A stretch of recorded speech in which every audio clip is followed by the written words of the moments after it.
господине председателе. Почитувани колеги, почитувана колешке Бонева, жалам што практично и праксата и досегашната расправа ве демантираат во вашата намера која што начелно ја наведувате во предлогот на законот за определување услов за ограничување вршење на јавна функција, пристап на документи и објавување на соработката со органите на државната безбедност. И како што можевме да забележиме, тоа беше случај со претходната ситуација заради која беше дадена паузата. Ве потсетувам дека лустрацијата како процес треба да овозможи прочистување на системот и на државата како би се ослободиле од влијанието на поединци кои се вршители на јавни функции и соработувале со службите, а како такви можат или можеле да влијаат на придвижување на системот во насоки непожелни за демократските процеси. Исто така, ве потсетувам дека лустрацијата треба да овозможи ослободување на системот на државата од ретроградните и недемократски состојби со кои претходниот систем се одликувал.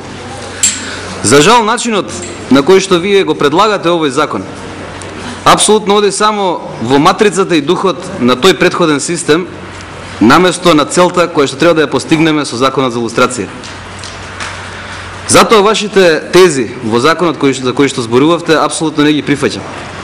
Напротив, можам да ви укажам дека доаѓам од политичката партија, од либералната партија, која го предложи во основа законот за утврдување дополнителен услов за вршење на јавна функција, како закон кој требаше и кој успеа низ консензус да го воведе процесот на лустрација во нашето општество токму врз основа на документите за кои зборувавте. Но тој закон, ќе ве потсетам госпоѓо Бонева, беше донесен во потполн консензус во собранието. Беше донесен и предложен од пратеници од сите пратенички групи. Тој закон беше закон за лустрација, а не закон за илустрација, како што вие го пишувавте во вашата предизборна програма од 2006. Тоа зборува кој знаеше што е лустрација и кој создаде процес со кој нашето општество требаше да расчисти со старите догми, наместо нови партии кои сакаат да прерастат во движења, да ги создаваат и форсираат во 21. век во Република Македонија.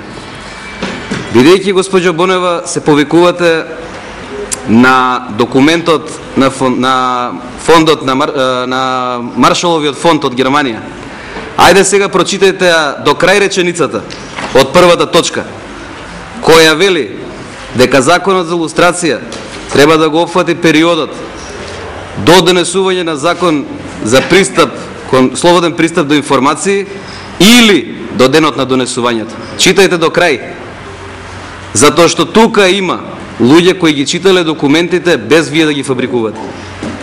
Истовремено, поставивте прашање односно реторички се запрашавте, дека со овој закон треба да им одговориме на стечајните работници што се случило со транзицијата. Па подсетете ги дека со транзицијата се случи подписот на Фесал 2 аранжманот на Никола Груевски, дека се случи продажбата на Окта, продажбата на Телеком, националната платежна картичка и сето тоа заедно објаснете им го, наместо да форсирате тези според кои во членот 3 алинеја 25 еднаш зборувате дека со овој закон ќе се опфатат лицата кои стекнале капитал во претпријатијата со општествена сопственост над 5%, како што тоа го имате во оваа верзија, а претходно во верзијата што ја понудивте и доставивте неволно до политичките партии, оваа одредба за акционерскиот капитал и висината ја немате. Жалам што не смогнавте сили на партијата предлагач на законот за лустрација во 2008 година да и го доставите законот еднакво како на сите колеги во ова собрание, за да можеме да ви укажеме дека закон не може да биде за определување услов за ограничување на вршење јавна функција. Затоа што и таа одредба што ние ја предложивме во 2008 беше внимателно промислена. И тука учествуваа сите политички партии за да направиме закон кој ќе ги отвори процесите на демократизација, кој ќе расчисти со стари заблуди и догми, но нема да биде злоупотребен. Не зборувам натаму за одредбите во законот со кои вие сакате да ги менаџирате листите на кандидати за локални, парламентарни и така натаму избори. Тој дел ќе го прерипам, бидејќи за него веќе ви зборуваа колегите. Консензуалното донесување на моментално важичкиот закон, госпоđо Бонева, е клучот. И тоа е суштината на политичкиот и општествениот диалог во Република Македонија. Тоа е начинот како ќе се спречеа и ваквите ситуации како она на која и сведочевме. Затоа што тој процес треба навистина да донесе до помирување во едно општество, наместо да биде предмет за натамошно заострување на разликите и наследување и продолжување на поделбите. Тој закон, како што се донесе во Собранието на Република Македонија во 2008-та, немаше да биде проблематичен, доколку следните измени што вашето мнозинство ги предлагаше, не одеа директно на иритирање и подвојување на суштината на одлуките на Уставниот суд. И она што и вие денеска упорно инсистирате во расправата. Дека Уставниот суд ги носел одлуките политички и слично. Јас ќе ви упатам на следното. Доколку имавте вистинска доблест, ќе одевте на прифаќање на секоја уставна иницијатива, на секоја иницијатива за измена на уставот, која ќе овозможеше Уставниот суд да го толкува законот адекватно како што сакавте барем да го прикажете. Но, госпоđо Бонева, вие и вашата пратеничка група не успеавте да се издигнете на висината на задачата. Не успеавте да ја продолжите позитивната матрица на законот за определување дополнителен услов за вршење на јавна функција, туку во духот на вашата партија отидовте на дефинирање рестриктивни одредби низ нов закон. Сакате да зборуваме суштински?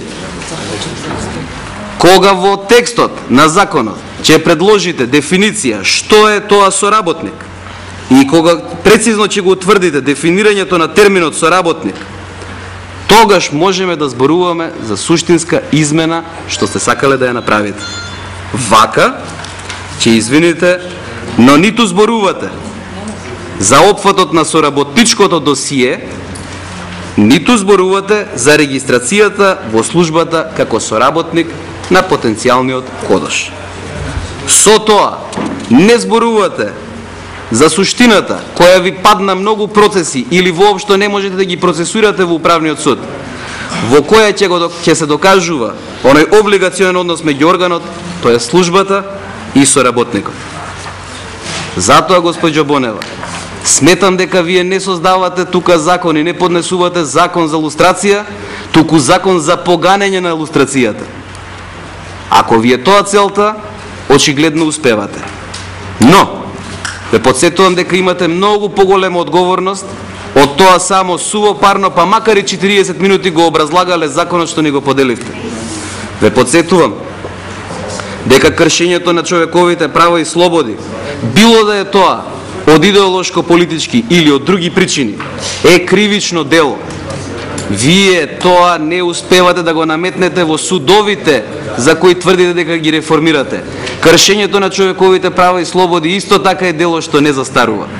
Но тука вие немате намера, ниту како партија, ниту како систем, да поттикнете компензацијата на луѓето кои што доживеале нарушување на нивните човекови и граѓански права и слободи, да го регулирате на тој начин. Да подсетувам и дека главната пракса, судската пракса, секогаш може да се повика на одлуките и на Европскиот суд за човекови права и на ратификуваните спогодби и сето она што треба да биде дел и меѓународни прописи кои треба да бидат дел од нашето законодавство. На тоа прашање вие немате одговор.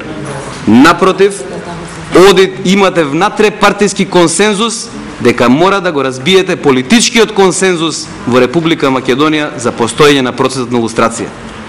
На оваа страна немате ниту една политичка партија, било да е од власта, било да е од опозицијата, која е противник на процесот на лустрација. Но немојте, уште еднаш ве повикувам, немојте да го поганите процесот на лустрација, дивертирајќи го на ваков начин. Само мала илустрација. За каков вие процес на илустрација сакате да зборувате, кога го менувате законот, а сакате да остане истата комисија што е избрана согласно претходниот закон и која требала да ги остварува должностите, правата согласно претходниот закон. Вашите недоследности се огромни, но затоа ќе дозволите да ви го укажам мислењето на представникот на партијата која го предложи законот за лустрација. Повлечете го законот и обезбедете вистински консензус за тоа што треба да направиме, што треба да измениме и што треба да подобриме. Законот за лустрација треба да овозможи, да спречи поранешни соработници да бидат дел од извршната и законодавната власт, а не треба да биде основа за партиски суд на ВМРО, ДПМН, на секој досегашен, сегашен или иден функционер во државата. Ви благодарам. Благодарам и јас. Контрареплика има пратеникот Силвана Бонева. Повелете. Благодарам, председателе. Најпрвим, почитуван колега, да ве подсетам дека овој закон не е закон на Силвана Бонева. Овој закон е закон на Коалицијата за подобра Македонија и на колегите од ДУИ кои што го поддржаа овој закон. И имате подпис од 50 пратеници кои што го предлагаат овој закон. Тоа е првото.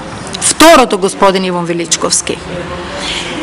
Првиот закон кој што го работевме 2 години овде во Собранието на Република Македонија, чиј што иницијатор на почетокот беше господинот Андов, се донесе со целокупната поддршка на сите други пратеници, меѓутоа, континуирано, нон-стоп до него, бев и јас со искрена желба да направиме закон со кој што ќе се горде Република Македонија од првиот до последниот ден.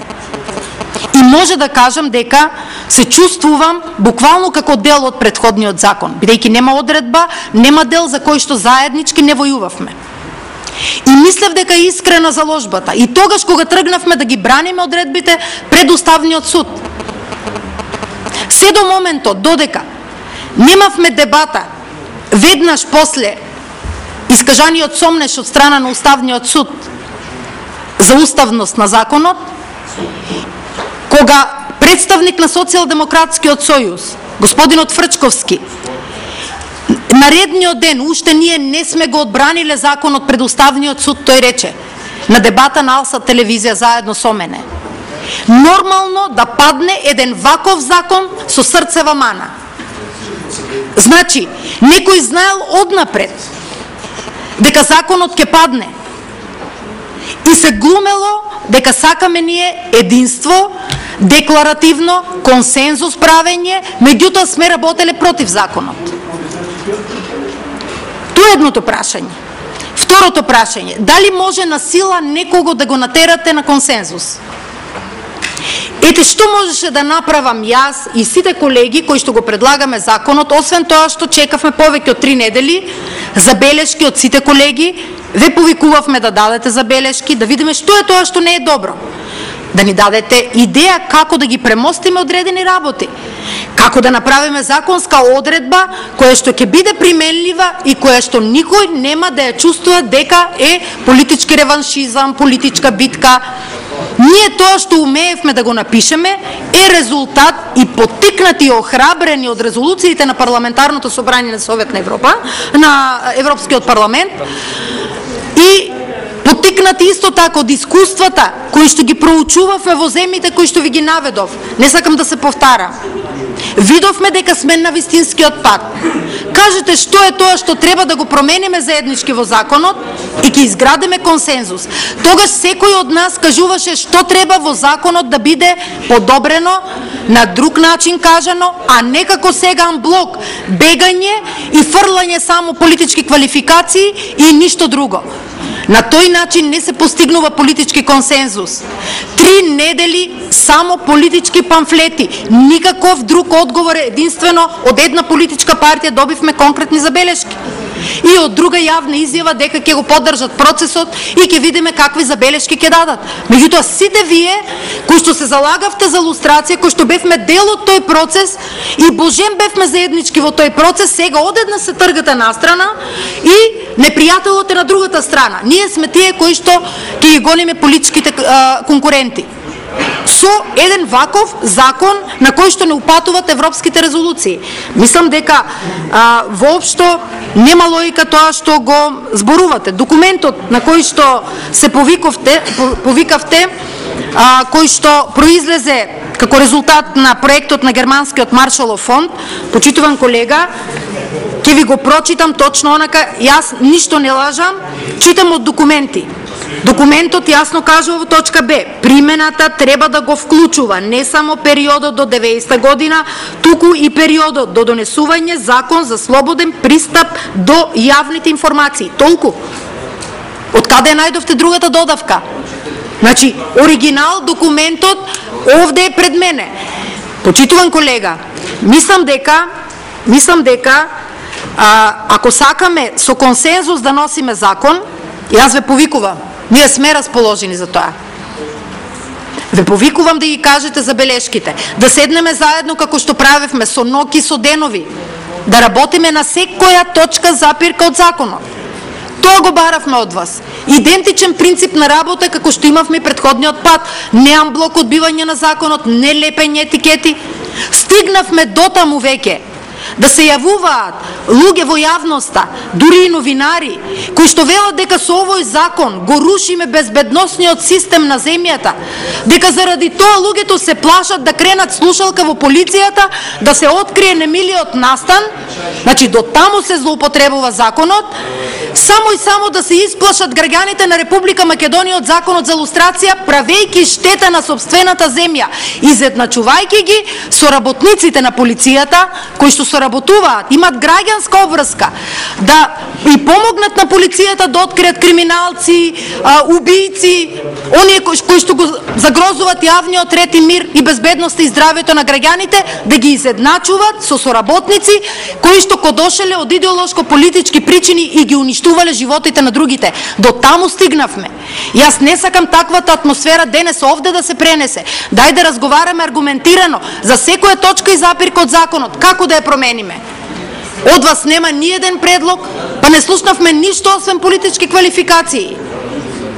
Јас ќе бидам пресрекна да слушнам конкретен предлог за како нешто да видоизмениме. Меѓутоа да биде во согласност со она што го барат европските резолуции од нас. Благодарам.